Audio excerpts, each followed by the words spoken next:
everybody to Weisscast. I'm your host, Aaron Weiss, alongside the Duchess of Decatur, Erica J. Weiss. Hello! The name's not Lavender anymore. Isn't that crazy? I think I forget that sometimes. That's crazy how it works, huh? When I was getting... well, legally, it's still... Yeah, when I was getting my car touched up today, they were like, what's your last name? And I was like... But then I was like, okay, what's actually on my debit card? I was like, okay, Lavender, at that point. I guess. I wanted to say Weiss, though. Anyway. Soon to be Weiss. Soon to be Weiss. Say it to everyone. There was a girl that I went to college with. I think she graduated y'all's freshman year. Maybe it was sophomore year. Do you remember Allison Ingram? Yes. Oh, yeah, I knew her. Well, when she was at college, she was Allison Mangum. And, like, the whole time I knew her Instagram was soon to be Ingram. Oh. Allison Ingram was the name of the biology teacher at my high school. It's not the same girl. Well, I just thought that was a good fact. I wanted to share with people. Not that I ever talked to her, but I think last I knew, she was, like, one of the, she worked at East Coweta for, like, the coaching stuff. I think.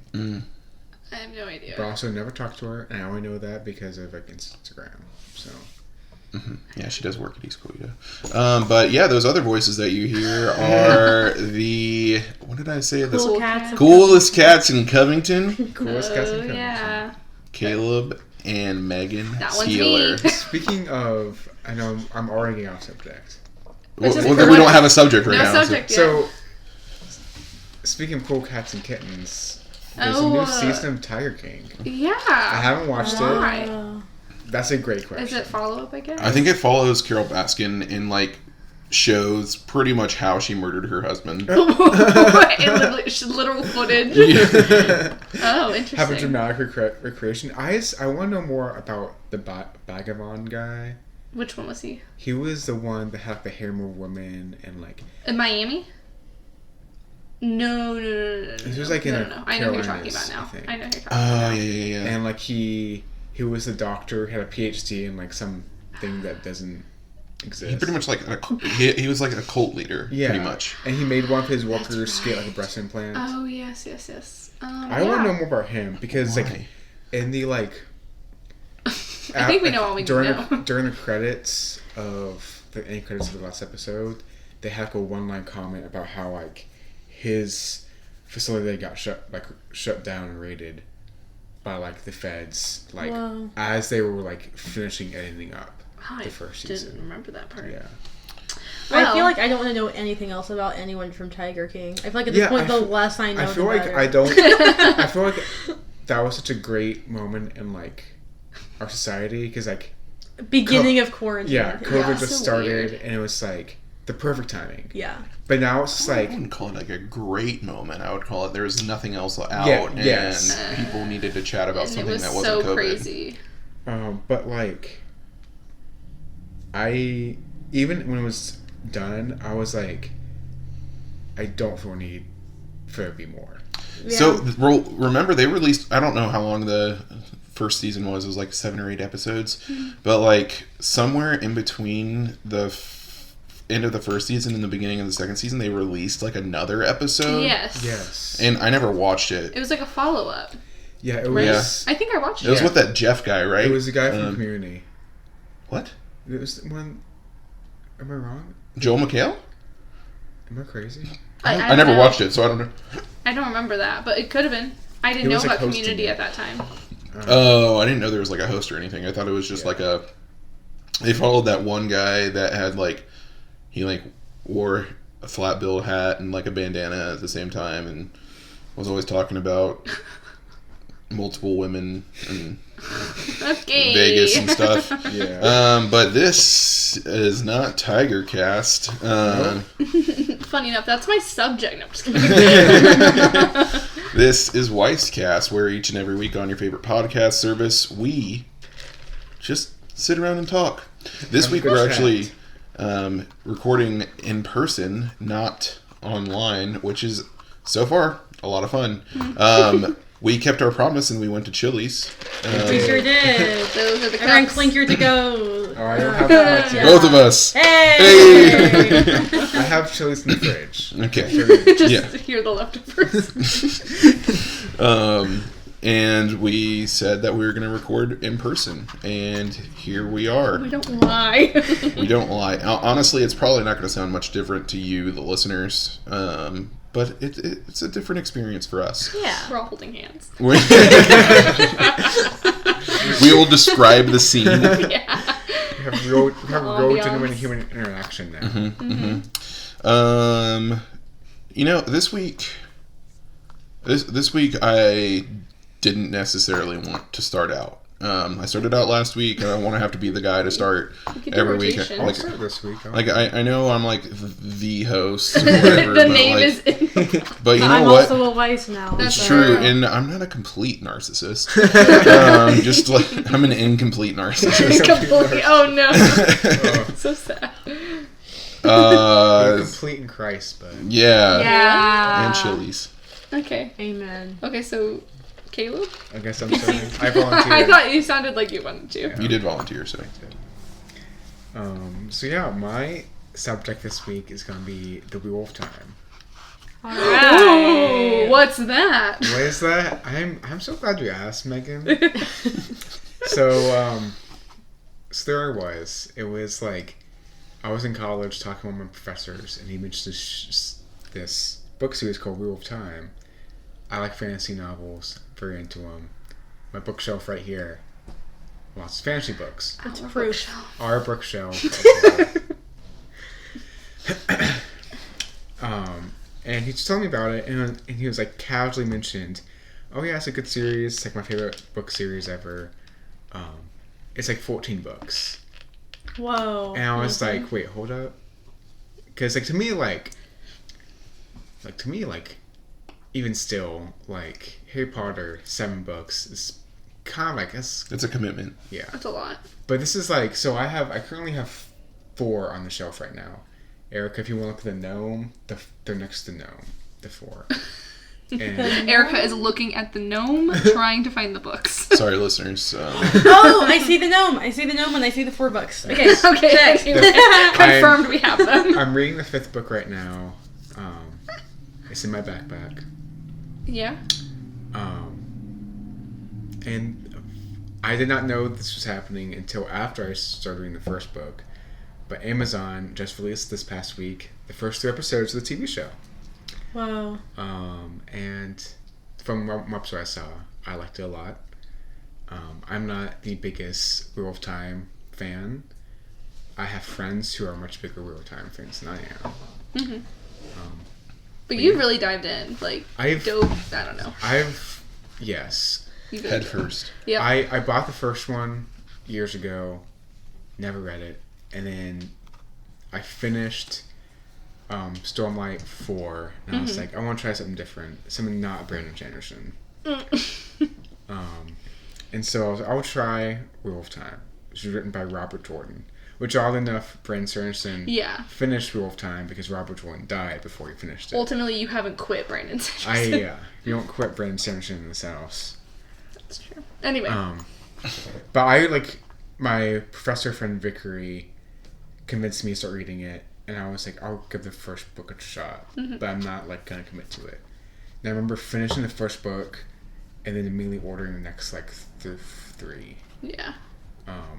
And the first 2, 3, and 4 are I think top notch. I really enjoyed them.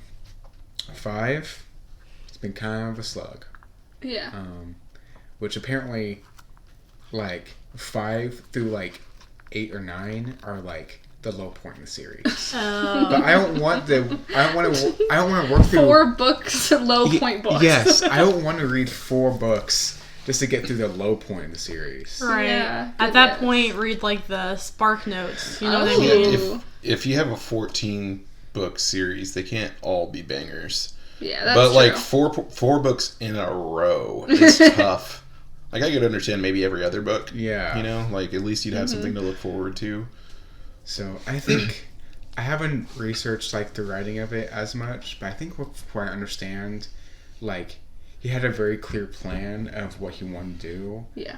But then as he wrote, he kept kind of expanding and extending each thing. So like the one of the chapters I listened to today was they were like leaving a town and going on a boat, and there was probably like, I was listening to it while I walked, and so like there's probably a good 4 or 5 minutes of them. He was just describing how each of the characters carried their like bags and how they had their blankets wrapped up and stuff. Wow. And just like he would do that sometimes. He'll have these really like weird details he just like talks about.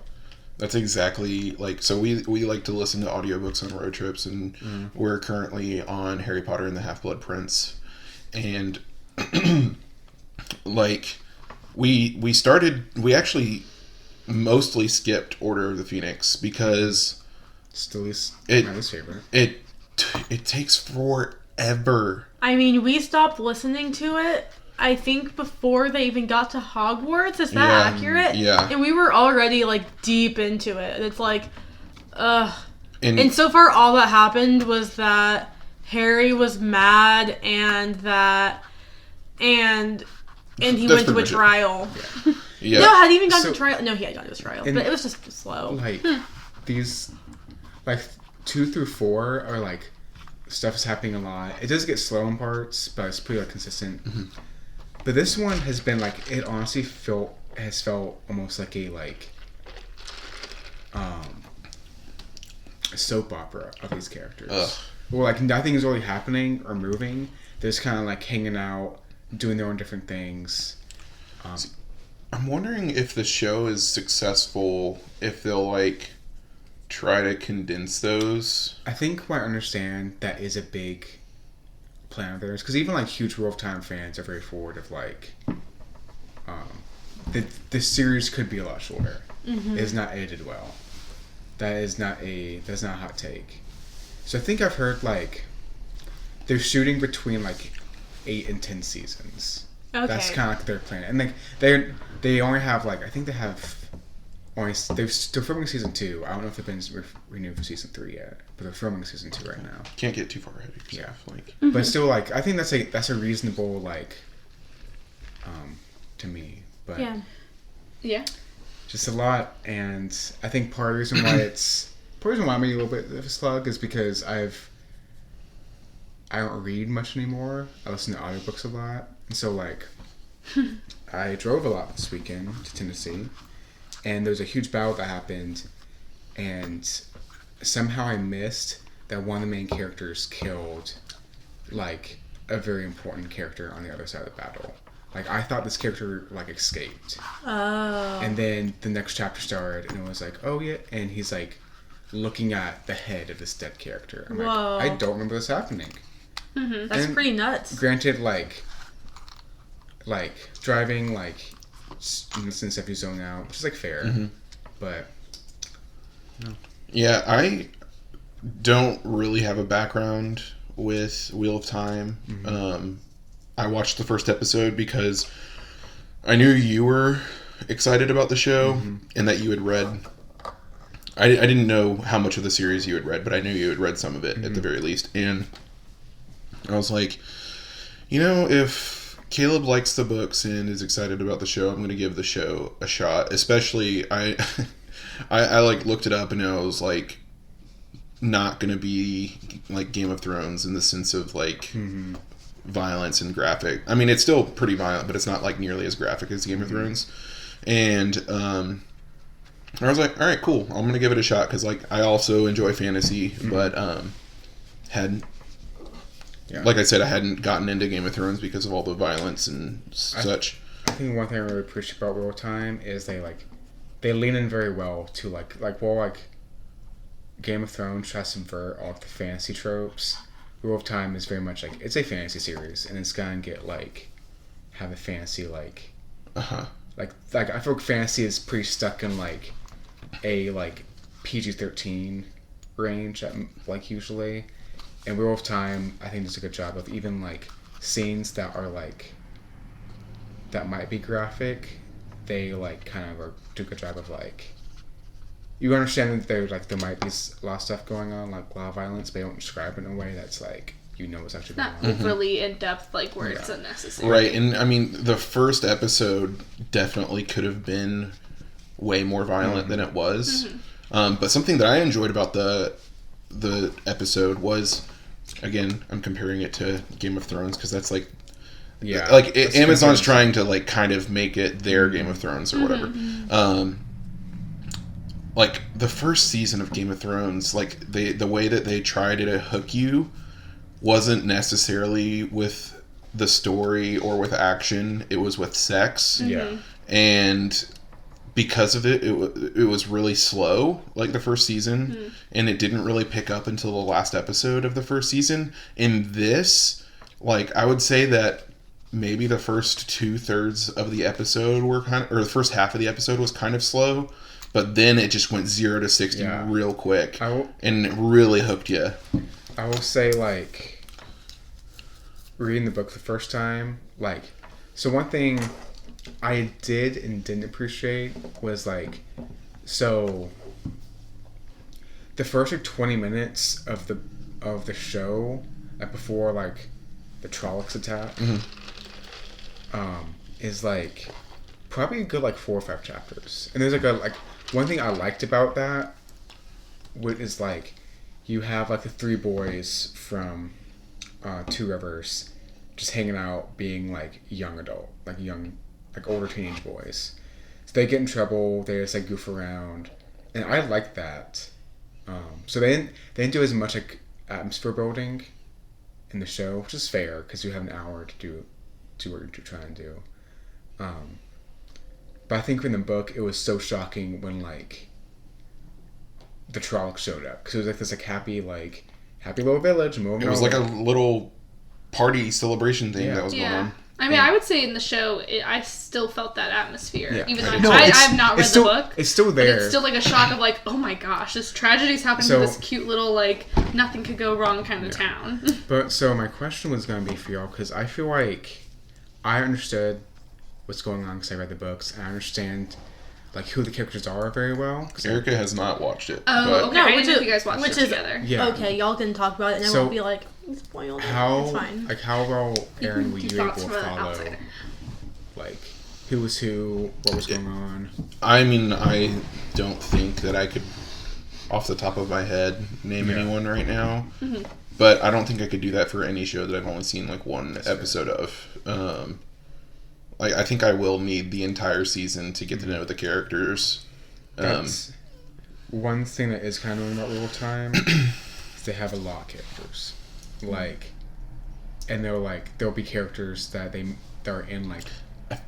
I feel like that's kind of like just like a fantasy thing, because I think about Lord of the Rings, crap ton of characters. Game of Thrones, crap ton of characters. I think in fantasy you need all those characters to build the world. Yes. Whereas in shows that are very much based in reality, you don't need to know about like a million people. You can know about like 3 besties, and that could be the whole. And you know how the society runs. Yeah, exactly. I mean, even Harry Potter has like a moderate amount of characters, more than a few. I mean, I've tried to sit down and name 100 Harry Potter characters before, and I have. Shoot. So there's there we go. There's like a very much a side character in book 2 that's basically a villain for part of book 5. But he was just like, he was around, you knew who he was. Spoilers.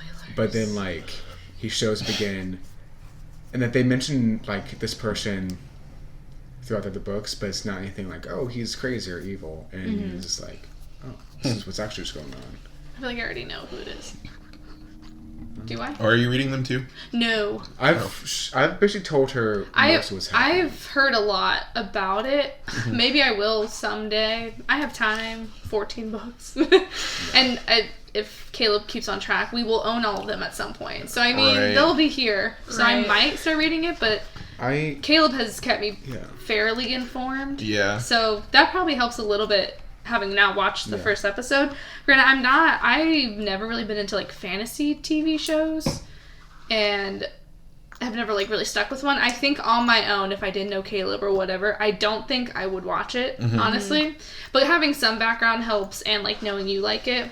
And it's not even because I didn't like how it looked or how it was or anything. I just was like, not as much like what I try to watch. Well, I I watched it the other day when Erica was taking a nap, and I started it without her because I thought to myself that it was not necessarily because it was fantasy, but because I knew there was going to be like some violence and that kind of stuff. Like I knew that just like wasn't really her cup of tea. Yes. So I like just didn't even ask her if she'd be interested in watching it. Yeah.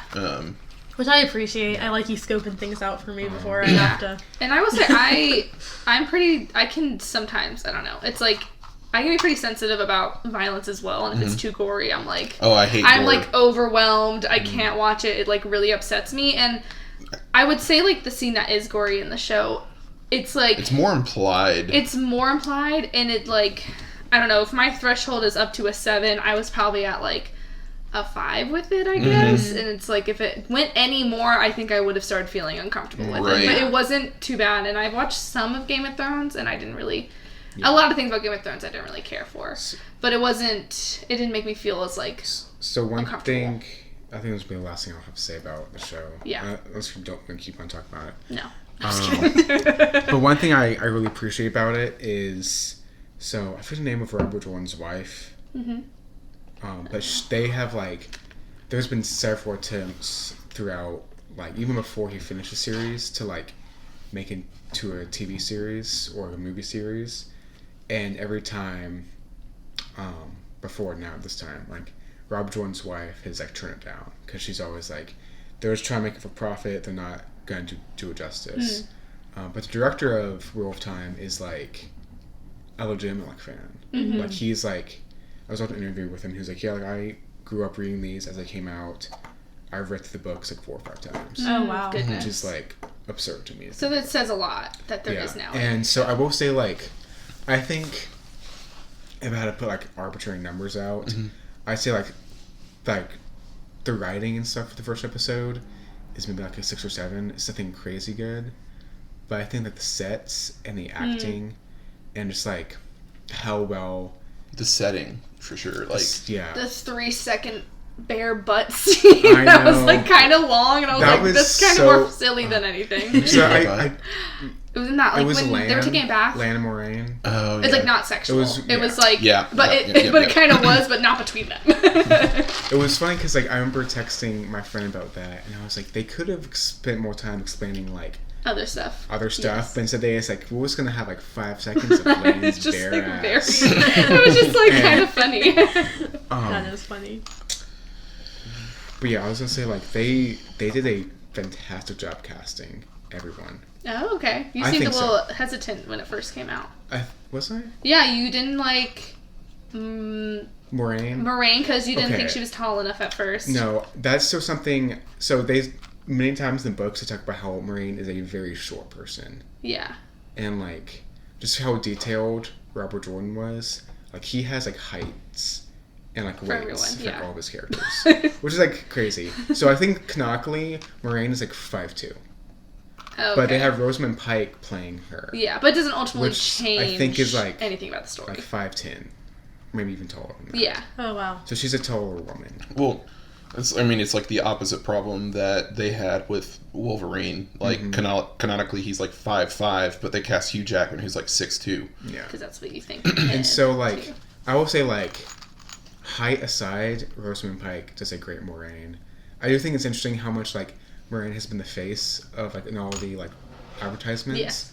When she's a very important character, but she is not the main character. Like I think she's just a big actress, so that's I think she's the biggest actress that they have in the show. Yes. So that's gonna be what like, sells it. One thing I really liked was like Rand, one of the main guys in it, he's like they talk a lot about he's like the only kid in this village who has red hair. And he's also like very tall for his village, and he's like very like broad shouldered. And like his first shot is him walking next to his dad, and he is like significantly taller than his dad. And like Perrin, he's a blacksmith, and you can tell like he's shorter than Rand, but he's just like stocky, very built, a tank. Yeah. So I like it so far. I'm really excited to watch more of it. Yeah. I'm excited. There's a character that's gonna come in, hopefully by the end of the series. That's they're called spoilers. They're called an ogier. It's another race. Oh yes. And they're like Shrek. They have like furry ears and like they're almost like pseudo dog like in some ways, but they're like 8 feet tall. I'm picturing Goofy. It's Goofy. And so like they have not shown this character, but he's pretty important. Like he's a main character. So I'm very excited to see how they pull that off, because he's just a very cool guy. Yeah. Erica? Anyway, that was very long-winded to talk about okay. more time. It was approximately 26 minutes. Wow. We're 26 minutes into the episode now, but we spent a good amount of time at the beginning That's talking true. about... Yes. What were we talking about at the beginning? Chilies? Probably. We'll play back. we'll hear it later. Erica, what you got for us this week? Yeah. So much like a lot of the world, I've been thinking a lot about Taylor Swift over the past week. Mm-hmm. But I feel like she's very much a hot topic right now because of her re-release of Red, right? Of course. 10-minute version of All Too Well. Hashtag down with Jake Gyllenhaal, the whole thing, right? I know, everyone. But, okay, so when Taylor came out with that album originally in 2012, I think it was. Sounds right. I didn't like the album, I remember, and I thought it sounded too different from her first 3 albums, and also she was, like, rumored to be dating Harry Styles. I'm a huge One Direction fan, and I remember being like, well, she shouldn't date him, so I think I don't like her anymore. Like, because I was just, like, a punk little teenager. Totally. But now that I've given it a re-listen with fresh ears, it's still, well, I will say, the tracks that have always been there are still... They don't really do it for me as much as some of her other albums. I know I've discussed Folklore with y'all before. Y'all know how I feel. But what I will say is that some of the songs from The Vault are absolute bangers. Has anyone listened to any songs from The Vault? I have not listened to the whole thing. Okay. Yeah, I've listened. I've done one listen through of the whole album, and then because also I will say I haven't been like I love Taylor Swift. Yeah. But I will say also when Red came out, I kind of was like, I grew up listening to country music. Yeah. So I knew Taylor as country. And I was like, Little Missy thinks she's just going to leave the country genre. Missy. I don't think so. Right. And I had a little bit of an issue with it. Granted, I will say I still bopped through those songs, but I still was like, I'm not that big of a fan of Taylor Swift. Was this the first album away from... It was like semi-country, I would say. Like Stay, Stay, Stay is kind of twangy. Yes, it was like the transition. Like I'm about to go full pop after this, right? Because I mean, I guess kind of Speak Now was kind of like, sort of also I think kind of leaning towards pop, but it's definitely still like she was in the country world way more. Yeah. But I think I was like, so I didn't get as into Red either when it came out, so I'm not super familiar with like all the songs, right? And even the Vault ones, I haven't listened to them as much. But I know, because isn't, You'll Still Think... I Bet You Think About Me. I Bet You Think About Me, the music video came out. Oh, I haven't watched the music video. Oh, yeah. But that song is very twangy and very... Oh, my gosh. That's one of my favorite ones from The Vault. Yes, so that one's really good. Give that one a listen, everybody, for sure. I have some thoughts about Taylor. Okay, hold on. I want to hear Erica about the rest of the Vault songs. Well, okay, I'll just, go over that really quick. But then I also did want to open the floor for everyone's own personal... Where are you with Taylor Swift and how come? Okay. I feel like that's such an interesting topic because some people are very, anti-Taylor Swift to this day. Then other people, it's they're easily their favorite singer. Yes. I mean, it's just interesting to see, she is very polarizing. Yeah. So I'm just always interested to hear people's thoughts. I Bet You Think About Me is very good. Babe is very good. And I do remember that one. The 10-minute version of All Too Well is I think that All Too Well itself is a good song. Oh, yeah. Does it need to have 10 minutes worth of it? I don't know. I think the extra lyrics are beautiful, but I don't know if I can listen to one song for 10 minutes and not want to change it, when I'm 6 minutes in. Is that... Megan's making a face I disagree. I will say I drive a lot doing delivery, so that really helps probably as to considering how many times I have listened to 10-minute All Too Well is a lot. But also sometimes my deliveries are 10 minutes away and I'm like, what a perfect time to listen to the 10-minute version of All Too Well. That's so funny. I've listened to it quite a bit because I think I felt the same way. I'm like, how can I listen to a song for 10 minutes? But I feel I I do want you to keep talking about No. I'm trying to spark the conversation. Okay. Yeah. And so I feel like, because I think, sorry, I'm trying to think. It's not that it sounds like it's pretty consistent. Like, you are still listening to the same song, but I think having the new lyrics, it's almost like, it's almost as if I did switch the song. And I am listening to a different song because I don't know the lyrics as well, and I'm like relearning it. I kind of like that. Yeah. And I'm getting back into it. I think I have a very different perspective of like long songs. Yeah. So remember, like, we played several like charts and band that were easy 10 or 12 minutes long. Oh my gosh, what's that really long piano song? Rhapsody in Blue? Oh, yeah. I mean, anyway, sorry. I love it. Go on.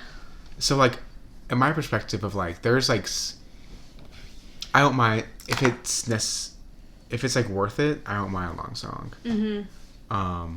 Like, I've never sat down and listened to all the Planets suites, but Jupiter is, like, 8 or 9 minutes, I think. Mm-hmm. And Jupiter, like, the middle choral part makes me cry sometimes. Uh-huh. So, like... So with Taylor Swift, what are your thoughts?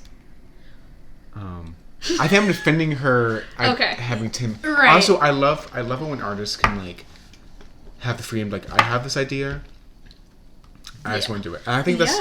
I think it's, like... I think that's cool, too. Let me tell you about my Taylor journey. Yes. Well, I'll say really quick before you do that about 10 Minutes of All Too Well. Yes. I love that on this album she does have a re-recording of All Too Well, like the normal 4 or 5 minute version and the 10 minute version. I like that too. Nice. So it's like if you're a girl like me who doesn't want to listen to 10 minutes of it, you don't have to. She's not going to make you. But if you do want it, she's like, here's a treat. I don't know if this is a hot take or not. Okay. But I will say... I love the new recordings. I think All the Power to Her. I think it's great. Yeah. I will probably only listen to those to fully support Taylor at all times. But I think the old one, like, hits harder. I think she almost, like, yells more. Maybe I have to listen to them side by side. Right. But it's almost like she gets way more into, I think, the bridge of, like, maybe got lost in translation, blah, blah, blah. Yeah. And I think in the first one, it's, like...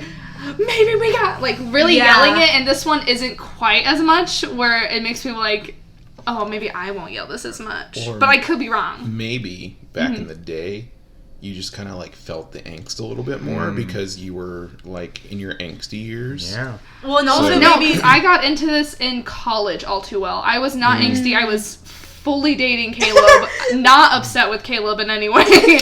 And that's when I really discovered All Too Well. What I was going to say is maybe it's also she was just going, like, it's more she fresh felt more for her. emotion. Exactly. Yeah, and now she's also in a long-term relationship and probably not, like, probably think about Jake Gyllenhaal. Yeah. That makes a lot of sense, but I think I almost like that it was, like, so much more intense, almost the first recording, but I still do really love... I like how it sounds, and I like how it's different and everything, and I like the 10-minute version. Yeah. But because there's other parts of 10-minute version where I'm like really intense into it. Yeah. So anyway, I really appreciate, like, yelling or screaming in songs. I don't like metal, like, really screaming all the time, but like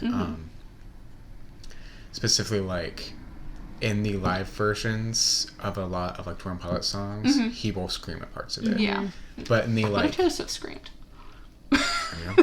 Actually, I sent you a video. Anyway, sorry. There is a video of her not screaming, but she's yelling. So, I like it when, like, to me, like, I like people, like, artists that can, like, scream or, like, yell well, because that feels, like, so much more, like, impactful, emotional to me. Yeah. I almost don't even care if it, like, sounds good. I'm just like, this is like, the raw, how the song sounds. Aaron Bruno is the singer for AWOL Nation.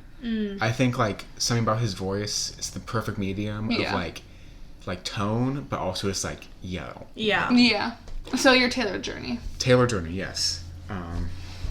I, through high school, it is a lot to do with Megan. Through high school, I distinctly remember, like, I don't remember Red coming out.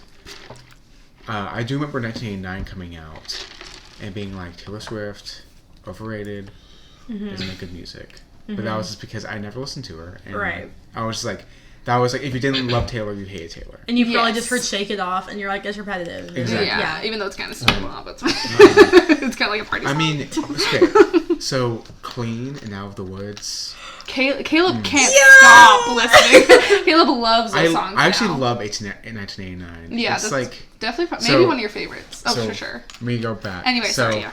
I never listened to Taylor Swift. Then I started dating Megan. I knew like she listened to Taylor Swift, but I never like took hold of it. And then Folklore came out. That changed things. And that changed things for me because I was I would download Folklore and see what's so about. Megan can listen to it in the car. Yeah.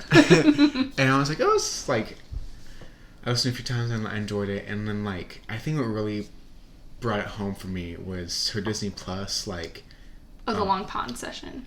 That I've was still not watched it's so that. good. You should that watch like it. that like fan. understanding. I am. I'll hold on Understanding to like that. the context. No, of it's each, okay. Like taking the time to understand each context of each song. I was like, okay, I like I'm this. in. Yeah. And so then from there, like, Evermore came out. I listened to it, and like, I don't think it hits as hard. No. But You like, really like No Body, No Crime. yes. I've heard that Which one. is like, country. Little country It is a little storytelling. country, Oh, yeah. it definitely I like is. the country storytelling. Yeah, country, they do good. Anyway. And then like 1989 was a big one. That was just like I remember listening to that on the way down to Florida one time and just being like, Hold on. clean, Clean just is like, so good. It's so good. That was another one I discovered later that I was Me like, too. I feel like I heard a lot about this. I understand. But honestly, like, so like 1989 was like the main one. Like Red, basically like Folklore 1989 are the ones I've ever like listened through several times. Yeah. Recently, Megan's been playing Lover, I love Lover. so good. We sing it all the time. and like, Yes. so I don't think I've listened to all of it yet. Yeah. But I like the past like week. If I Were a Man, It's just the man. Oh, the That's man? Okay. It's just the man. The Man, and Miss Americana and the Heart. Oh, Great Prince. That's a good one. And like, I like Yeah. the part when she's like, and they whisper in the hole, she's a bad Yeah, girl. yeah. I'm just like, He was like, I'm a bad girl.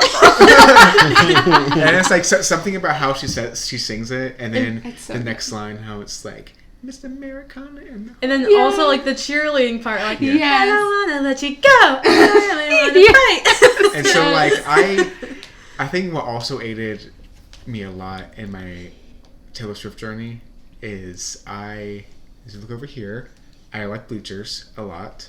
Yes, I see. Oh, if you can see, You yeah. probably can't see from that angle. It's just, You yeah. also have a It's framed Bleachers Bleachers. album covers. yes, For the a listeners Bleachers at home, puzzle. yeah. They're my That favorite was band. so difficult. If you didn't know, Jack Antonoff is the frontman for that band. He Is he? Oh, yes. Wait, I didn't know that. Yes. He produces Lord. He produces Taylor He Swift. produces he everyone. produces Lana He Del produces Rey. All everyone. the pops. Whoa. Yeah. And he's so I great. think I got very into Bleachers like my senior year of college. Well, now I'm gonna get into Bleachers. Oh, And they're so good. then, like, I think that one I was like, oh, I knew the whole time he like produced music for Taylor Swift and all of them, but that was like okay. Even like I've listened to Lord, she doesn't hit. I haven't found one that like hits for me yet. Melodrama is a perfect album. Okay, There, I said haven't it. listened to it. I remember you I saying that. I listened to Solar Powered. I think it's the Yeah. only one I've listened to all the way through. It was Solar okay. Power is meh for me. I really like Solar Power. I tried listening to like one of Lana Ray's like early albums, and it was just too much like not I have no idea. angst, but too much just like I don't care for her voice is my issue. I think that she makes good music, but I don't like to listen to her voice, so I don't listen to her music. Yeah. I feel with fair. music there's like a line of like I like sad music, but I don't like the like almost like woe is me. Yeah. I'm just gonna be sad Yeah. music. Yeah. And I feel like Lana Del Rey for me hits that medium of like she's like sad and she doesn't care. She's not trying She's to be gonna stay unsad. sad. Yes. Mm-hmm. And it's like okay, I want to move from. I want some, Right. some movement from this. Right. And I've also I have not listened to her. Yeah.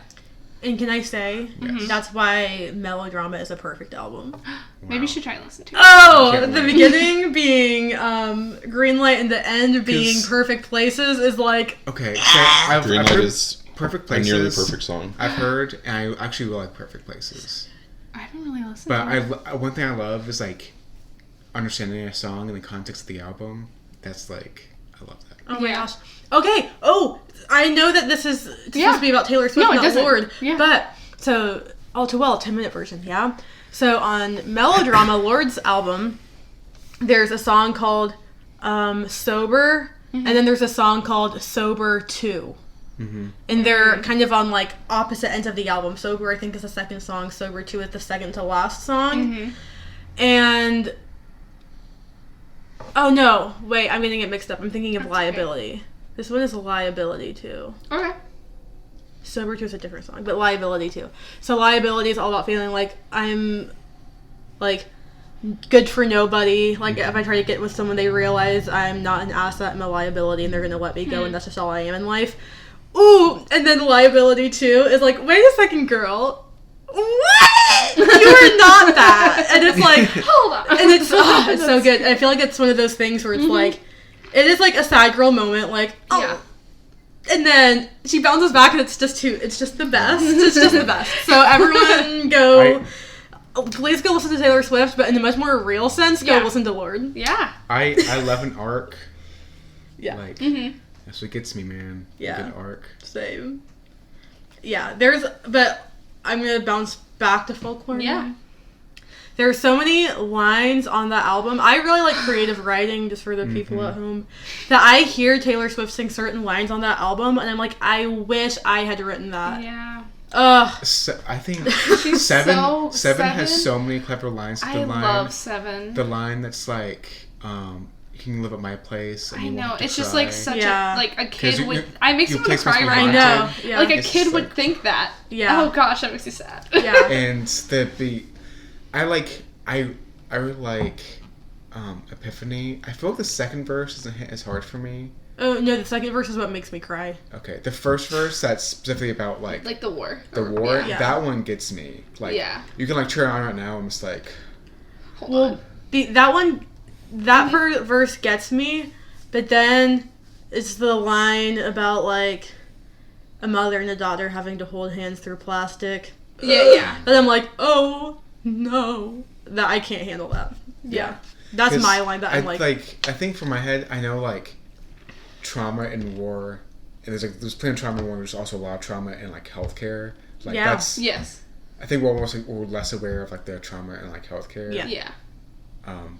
But I guess because, like, my own perception is, like, the trauma in war, I feel like has to be so much more intense than, like... Yeah, for sure. So, I guess it's not really something to compare. No, in and sense of what's better than the other. that's probably a fault on my part that I'm trying to compare the two. Well, I mean, to be fair, Taylor wrote a song about the two, and so they it's put not together. a fault on you. Yes. She's the one that wrote the song. Yeah. But, Well, Aaron, Yes. you don't have to talk for that long, but give me like a 15-second version of where you're at with Taylor Swift. Yeah, so I'm like a fan adjacent for Taylor Swift, and I've never been a Taylor hater or a tater. Oh my god! Did you just think of that? I did just think of that, and then I said it. Hashtag Tater. I definitely there this have one. been moments in my life where a particular like single of hers came out at like the right time. And if you know me, you know that 60% of my personality is made up from that time that I studied abroad in Germany. And Feel that? so there was a month there where it was like school was like out for the German students, and I was there, didn't really have much to do. But that's when Shake It Off was released, like the single, and it just like me and my teammate listened to that like nonstop, like all day the day that it came out. And every time I hear that song now, I think of that time. And it was such a happy song. Yes. Such like an upbeat poppy song. And I know like, I mean, Taylor Swift is famous for her like breakup songs, and I mean that's like Red is pretty much all breakup song, like all sad. Not all of it, but you know what I mean. I know what you know what I mean, mean. It's like the The majority vast of it. majority of it. Yes. Yeah. So yeah, I mean, I definitely am a fan of Taylor. fan adjacent, and I definitely listen more now because Erica is a fan of Taylor, and that's not a bad thing. No. But I don't think I would like go out of my way to like go like see her in concert or like the money. Yes. I would like I don't know, I would like maybe get Erica a vinyl of Folklore, but I wouldn't like buy one for myself or anything like. Hint, hint. But yeah, maybe to kind of transition out of Taylor a little bit. Something I've been thinking about was like I made a mistake at work last week, but it wasn't like an embarrassing mistake. It was like just like a mistake, and things happen in the bakery, and they're like mistakes. But that got me thinking about like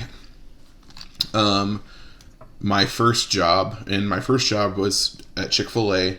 And like I don't know if it was within my first month for sure. I don't know how early in my first month it was, but for those that have never worked in fast food or in Chick-fil-A, the ice cream machine is this magical thing that you still have to put like ice cream mix in. Yes. And at Chick-fil-A, whenever we would clean out the ice cream machine at night, you know, you have to turn off the machine, and if we didn't do it early enough to like let the ice cream melt and get it in a tub to store it in, we would have to scrape the ice cream out into the tub or whatever. But we would always refrigerate that overnight so it would melt, and then we could put it back in the ice cream machine. One time I was tasked with going to get more ice cream mix because we were, you know, gearing up for lunch, and I think we start the ice cream machine at like, I forget how long it takes to freeze it, at least an hour. So, I mean, you got to start it at like 9 or 9:30 if you want to. You didn't have it like in the morning? What? The ice cream machine? No. Not at my Chick-fil-A. Maybe. Did you have the frosted coffee? No, this was That's before. probably why. This was before frosted coffee. Okay, because I think they're on in the morning. They are on in the morning. I imagine that's part of like the Probably opening why. routine. Yes. Now. Okay, go on. Yes. But anyways, yeah, back in that time, there was no frosted lemonade, there was no frosted orange, no frosted coffee, or at least officially there wasn't. I think people could still get them, but yes. Anyways, I had to go get more ice cream mix, and they come in these like. If it's not like leftover ice cream mix, they come in these huge bags, and I'm sure they still do. And if they were leftover, like I said, they stored in tubs. But sometimes we would also have leftover, like I think the term is milk wash for like dipping, like you dip the chicken in that and then dip it in the breading. And for some reason, we would store them right next to each other. And no, the story's not going where you think it's going. Oh, gosh, okay. But someone hadn't arranged the refrigerator very well. And I knocked over a whole gallon of milk wash in the refrigerator. Oh, my God. And... I just didn't know what to do, and like I was literally like frozen there for like a couple minutes, just like what do I do? And someone came back looking for me, like, where's the ice cream? Like, we got to get it going now. Like, if we're gonna have it in time for lunch. And like, oh my gosh, what happened? And I was like, I don't know. It just kind of fell off. I was like, am I gonna get fired? Like, and like at that point, that was probably the most embarrassing thing that's happened to me at work. And I wanted to know, like, Caleb, you kind of shared an embarrassing work story, like current work story last week. That also got me thinking about, you know, previous jobs. Like, I know we've all held like those entry level jobs before. Like, what are some maybe funny or embarrassing stories from like early jobs? I actually have one came to mind very quickly from when I went to Zaxby's in high school. I knew we were arch rivals. Yeah. So I worked at Zaxby's in high school, and one of my jobs was to prep the chicken for the next day. So that involved, I would like fill up these big like 10-gallon buckets with water, and I'd put like the seasoning mix in it, and then I'd dump the tenders in it, and I'd have to mix it all up and get it all and let marinate. Well, one day, like I guess I just had free time, and so one of my managers just like went ahead and prepped the buckets for me, and I didn't realize that I thought she just filled it with water. I didn't realize that she also put the seasoning in it. So I went and like opened these pack of seasoning, and it's probably like a pound of seasoning at least. Opened it and dumped them in all the buckets, and like basically, so at that point you have twice as much seasoning as you're supposed to. Yeah. And also, we only you can only get so many shipments a week from. Yes. So like, we were basically out of the seasoning mix because of my mistake, and I was like they're gonna fire me, and like because like the general manager was there, and he was just like, he knew I was like only been there a few months, and it was like, this is a very simple, like easy mistake. Also, one of the managers was also there, and she's like, she was like, Caleb, you're stupid. She said that. Yeah. She's like, in an endearing way. It wasn't exactly endearing. Oh, okay. Yeah, it was just like, no, like, you should have noticed that, like, The water looked different. And I was like, yeah, I wasn't sure. Pre-glasses, Caleb. And I was just like, I was so, like, I overthought it so much. Yes. That I was like, I made it worse for myself. Yeah. So that's probably the most embarrassing thing. And it worked out. Like, we were able to, like, borrow some more seasoning from another store. And we just, like, cut the water. And we were able to figure out how to get the ramen out water. But it was still just, like, that was very scary. And I was like, they're going to fire me. Yeah. And it was like, so. Yeah, pretty much what I had to do was, like, get, you know how working in a fast food kitchen like that, there's like, you know, mopping involved and stuff in the kitchen. So a lot of times to like quick dry, you would like squeegee like the water to like towards the drain. So I had to do that with the milk wash. Yum. And I don't remember if there was a drain in the refrigerator. I think there was, because otherwise that would have been way difficult.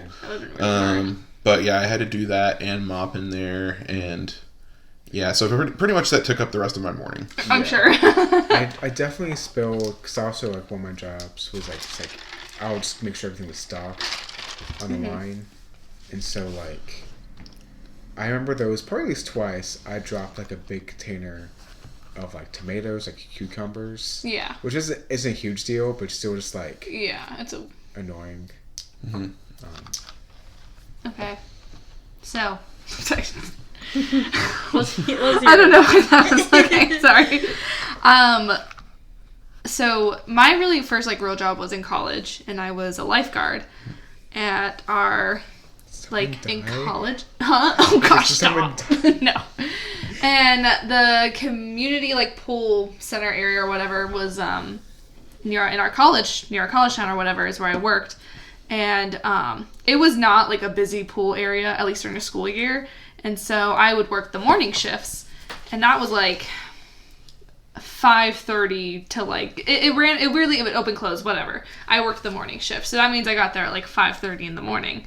So sometimes I was a little sleepy, and really in the morning there's pretty common that no one would show up during that shift, or there was always like the 2 or 3 regulars that came all the time. They don't care what I did. I would read sometimes. I did schoolwork sometimes, and like they didn't care. They would like chat with me at the end of the lane. And so we didn't really ever sit in our like high chair, like lifeguard chair. We mostly sat like on chairs just on the pool deck and watched the pool. So one time I was just sitting there, and I think I even had like my legs up on a table that was in front of me, and I was just leaning back watching like 2 people swim back and forth so slowly, and just like the regulars, and I started like drifting asleep. And so I tried to like move and like wake up, and then I fully, I guess, fell asleep because next thing I knew, my boss had come up behind me and said, "Boo!"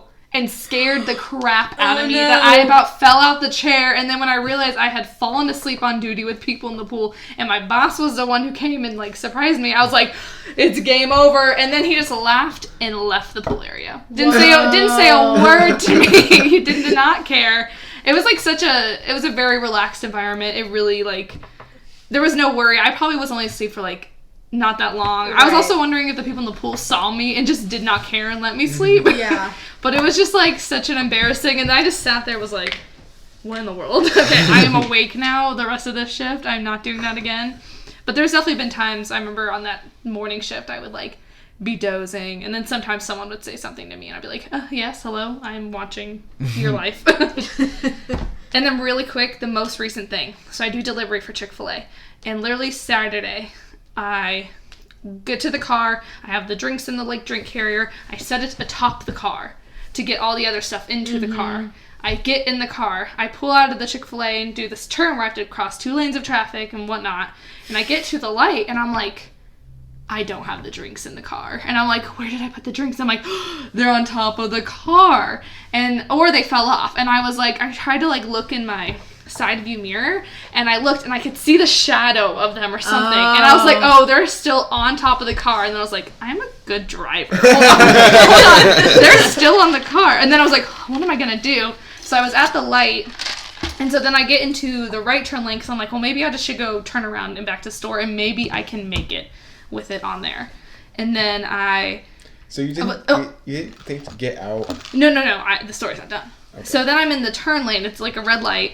And I'm waiting there. I'm like, I'm just going to get out and like grab it real quick. And then the car behind me starts honking at me to get my attention that the drinks were on top of the car. Right. And so I just quickly like get out of the car, wave at him. He's like laughing at me and I grab the drinks. I'm like, haha, I'm so funny. Come back. Wait, that was Friday night. So Saturday morning, I come to Chick-fil-A to do delivery again, and one of my coworkers saw me. He was like at that intersection, not at work, and his dad, who is a manager there, was like also knew about it. And so I was like, he was like, Megan, I saw you at that intersection with the drinks on top of your car, and you had to get out and like wave to that guy, and he was honking at you, and I was like, yeah, it was pretty hilarious, but also, I'm a good driver, guys. It did not fall off the car. So anyway. Impressive. And then they were laughing at me. So anyway, sorry, go on. Yes, Erica. Babe, recap your job. Yeah. There was no way they're going to fire me. They are too short-staffed for that. My work blunder, I guess you could call it, was... So my first job, I was 17 working at Yogli Mowgli, which is a frozen yogurt shop. Mm-hmm. And I worked there for 6 months from September to March, and then in March my softball season started picking up. I didn't have enough time to have a job. My life was so hard, whatever. Yes. And also the senior year, so it's like applying to colleges, stressing out. I just didn't have it in my heart to have a job. Yeah. So I told my boss I needed to quit. I gave him my 2 weeks notice, and he's like, okay, perfect. Your last day will be like March, whatever. And I'm like, perfect. And I already felt bad about quitting. I felt like he was about to give me a raise and that he really liked me. And I knew that they were short-staffed already, so I was already feeling kind of bad. But also I was 17, like whatever. Yeah. And so I'd already quit. I was in like one of my last few shifts ever.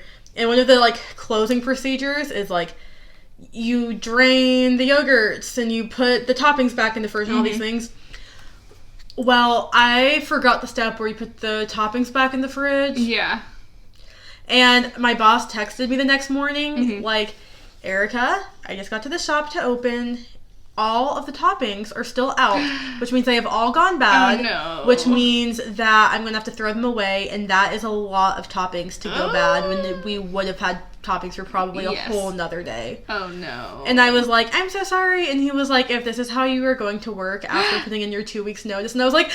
Oh, no! It's not like that at all. Like, I was not trying to be salty and mess you guys up. I love Yogli Mowgli. I'm your biggest fan. I just made a mistake. And I felt so bad because I already felt like I kind of was being an inconvenience by quitting, and I was like, now I did another inconvenient thing. But like, what was it gonna do? Fire me? Like, I was already in my last 2 shifts. So it wasn't like. But I remember feeling so bad about that, and Yeah, that was a tough one. Imagine if you had said, "Oh, but what are you gonna do?" Okay, but the thing is I could never. I know. Because I was like, I'm gonna go back That'd to be really Yogli Mowgli. I'm gonna still go and be a customer because I freaking love frozen yogurt, and I don't want Roy to see me like there's that little rat Destroying our food. Anyways. That's so funny. Oh, I hate that feeling. Yeah, that was my moment. So I actually have a similar story. Well, similar in that it happened near 2 weeks' notice. Yeah. So another fast food job that I have that I rarely talk about is I worked at Subway. And I hated it, but it... I was going to say it paid the bills. No, it didn't. I didn't have bills. I was able to buy gas. Yeah. And I worked there for like 4 or 5 months or something, and I knew that I was only going to be there for that long because I was gearing up to go to Germany. Yeah. It all comes back to Germany. It all comes back to Germany. Take a shot at home, folks. Water. And anyways, I knew that it was like 3 weeks out from me leaving the country. And so, or no, maybe it was a month. It was a month out from me leaving the country. And I knew that I probably wanted to have a little bit of buffer between. So I was probably going to give my 2 weeks notice the next Monday. And it got to be Friday or Saturday. And my manager, actually, I think she's the owner operator. Anyways, she was like, "Hey, you've been doing really well. I'm going to give you keys for the safe, for the store, and I'm also like, you're gonna get a little bit of a pay raise." Oh. And I was like, "Thank you. This is a huge honor." This is a huge honor. Yeah, and so literally the next week I gave my 2 weeks notice, and she was like, "Well, but why?" And I was like, honestly, it's really nothing personal at all. It's just I'm literally leaving the country. Work virtually. And I could work from home. Make a sandwich and mail it. Yeah. Zoom Subway. But yeah, I worked at Subway at the time where they discovered that there was a common ingredient in Subway bread and yoga mats. Right. I remember that scandal. Oh my god. So, which I don't think is that bad. If it means it's fluffy, I'll eat it. I have no lasting effects. You can eat your rubber mats. But yeah, I just thought that was a very similar vein. Yeah. Megan, I don't think you've... I don't have to if it's like, I don't know how long we've been recording. Yeah, it's fine. It's like an hour. Okay, because literally all of mine is cereal. So let's talk about cereal. I was so excited to talk about cereal. I know. Damn you, Taylor Swift. I mean, I was more excited to talk about Taylor Swift. I was probably the most long-winded, honestly. No, it's okay. Do you know what it really is? It was Chili's. We talked about Chili's for a good 15 minutes in the beginning of really didn't talk for 15 minutes. It was at least 10, though. I keep looking at the time. It was at least 10. Chili's is important. It is. Okay, so cereal, basically, so when we moved to Covington, we lived with another couple for a couple months. And they were really big on getting cereal, and that was like their dessert, basically. Like their snack at night, their blah, blah, blah. And, I feel that. I grew up, cereal was my breakfast. That's all sugary cereals. Nothing healthy, ever. Right, of course. So, and then I went through a brief phase of doing it again, but I just got Honey Bunches. But anyway, them doing that introduced me to cereal outside of breakfast. And I wasn't, like, blown away, but then sometimes I'd be like, "Hey, guys, can I, like, also have a bowl of your cereal?" And they'd be like, "Yeah, totally." And, like, it really just, like, opened doors for me about what cereal could be for me. And that is more than just a breakfast item. And so now, we have cereal boxes, and that is, like, our dessert and our snack at night or whatever. It's a dessert. It's like I have Cocoa Krispies over there. So I was just going to mention how versatile cereal is. I also think I would have it as, like, a midday snack sometimes. Yep. We always do oat milk. That's our go-to for milk. And it's just like, it really hits the spot. I don't know. It's just like a good sweet treat. That's all. Aaron, I want you to tell them your thoughts. how you often eat cereal, other than from a bowl with milk. Oh, yeah. So it's kind of big Yeah. in my family. By my family, I mean literally just my dad, my brother, and I do this. Family.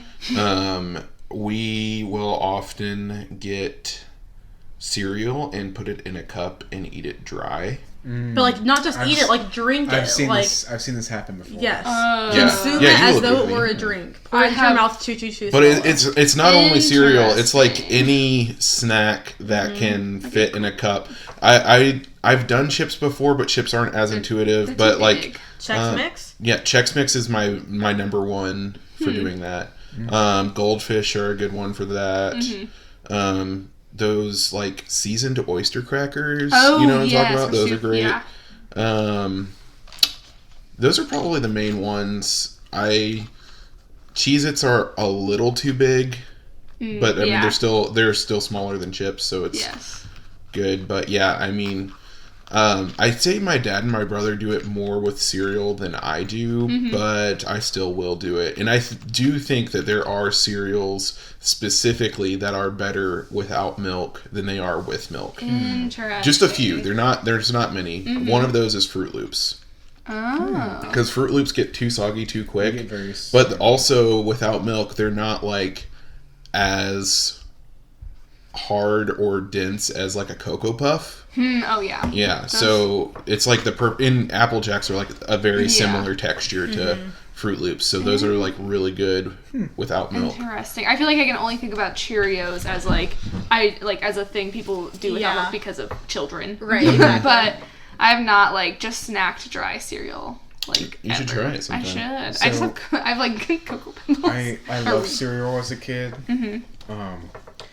My dad went through a weird phase when I was like late elementary school and like through middle school where like he like tried to monitor what I was eating a lot more. Yeah. And so like I really like Frosted Mini Wheats. I have Frosted Mini Wheats over there Currently. in the container right now. I see him. Is that But Cookie Crisp? he was like Yeah. he wanted to cut back my sugar for some reason. How dare. How dare he? So he would I was pre-diabetic. I was on the verge of. so he would buy me unfrosted Frosted Mini Wheats, which I think those are just called mini wheats, bro. Yeah. What do you mean I think- unfrosted I- frosted? okay, I think I call them that because I know they're called just like Mini Wheats, Yeah.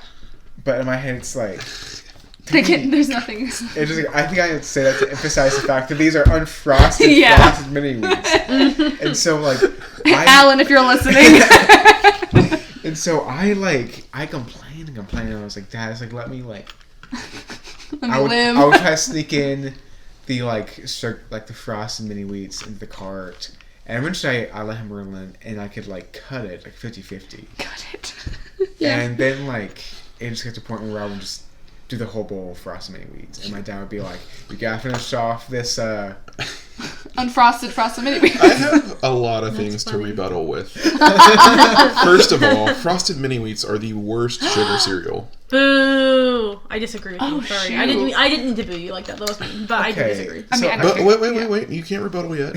Secondly, have you ever seen just wheats? The not mini ones. Oh, They are large. what's the point of them?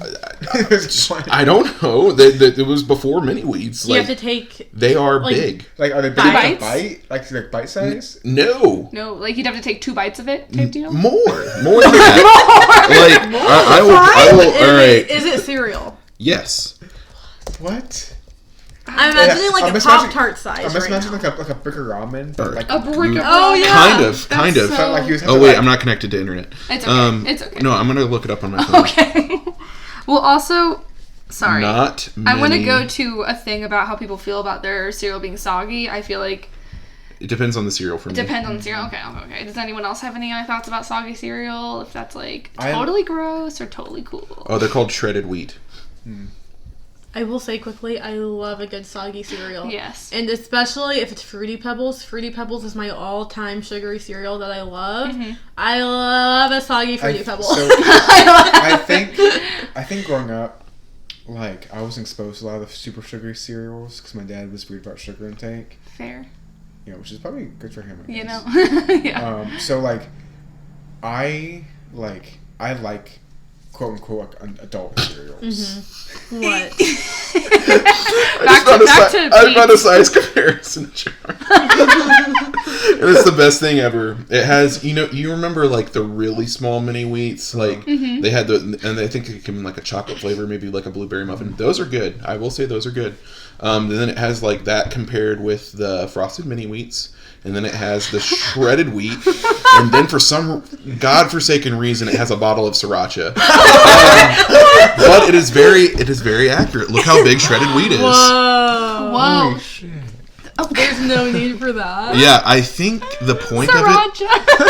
I think you literally would get one and put it in a bowl, and then probably use warm milk on it. Stop. Yeah. All of this sounds wrong. I know. I have no idea. I've never had it before. I just know that it's a thing and it exists. That's crazy. And here's it. It's like on a plate or in a bowl or something. They're just That's so large. crazy. Oh my god. That looks like a joke. That looks like an SNL sketch. Oh my god. Have you ever had big wheats? Big. But yeah, imagine if those things were frosted, huh? That's a week's worth. I just Also, sorry to shit on frosted mini wheats. I get it. I think what I was gonna ask, like I was exposed to sugary cereals as much. So like to me, like I really like Special K. I like Honey Nut Cheerios, like plain Honey Nut Cheerios. So not honey, just Cheerios. Plain Nut Cheerios. Okay. No, plain Cheerios. That's not good. I agree. They're good in Chex Mix. That's That's fair. different. That's different. Okay, well, So yeah. that's my cereal discussion. I'm really excited to have expanded my cereal intake and where and when I can do, and no rules, basically. Yeah. Is what I'm saying. It's just a good snack. Hashtag no rules. No laws when you're No eating parents. cereal. Yeah. No one, Nope. no one judges No me. parents. Parents aren't home. Yeah. Yep, but anyway. I'm still thinking that's about the shredded wheat. how massive. It's just like scary. Also, I love soggy cereal. I don't know if I said that, but I do. That's why I like Cocoa Pebbles, and it's just mush, and I don't really mind it. Same with the Fruity Pebbles. I think they're the exact same texture. Yes. So I think that those are probably the best soggy cereal. That's why I don't like Fruit Loops with milk. Is because I don't like the way that it gets soggy. but a soggy Fruity Pebble is better than a soggy Fruit Loop. Right. What you're saying. Yes. I had And never- also Fruity Pebbles are objectively the better fruit cereal. Facts. Oh, I had never really gotten into like the fruity side of sugary. I was always like the chocolate. I prefer chocolatey. Yeah, so I never Do even y'all really got into remember Fruit Loops. before Trix were like balls? Yeah. They Yeah. were little shapes They were of shapes, fruits. yes. And they still have them. Do they? No, for real? I thought I saw them semi. Yo, is Oreo still out there? Only at like Walmart. I've looked at Walmart.